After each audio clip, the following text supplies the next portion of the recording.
অত বিশ্বাস হয় না। আসসালামু আলাইকুম সবাই, আশা করি আপনারা সবাই ভালো আছেন। আমি আপনাদের সবাইকে রমাদানের রমাদানের শুভেচ্ছা জানাচ্ছি। হ্যাঁ হ্যাঁ, আপনারা সবাই অনেকেই আছেন রমাদানে এরকমটা করে থাকেন আকিবের মতো।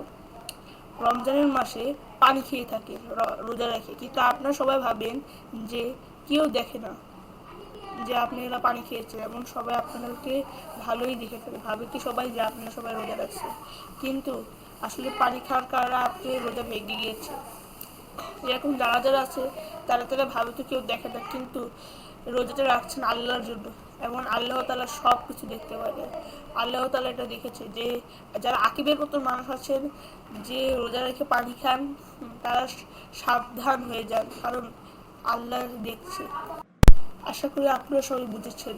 ঠিক আছে, আর এবার থেকে রোজা রেখে কেউ পানি খাওয়ার কিছু খাবেন না, একদম ভালোভাবে আল্লাহর জন্য রোজা রাখবেন। আশা করি আপনারা সবাই ভালো থাকবেন। আপনাদের সবার জন্য রোজার শুভেচ্ছা। তো আজকের জন্য একটুকুই। আসসালামু আলাইকুম। আবার দেখা করবো নেক্সট ভিডিওতে। হ্যাঁ হ্যাঁ।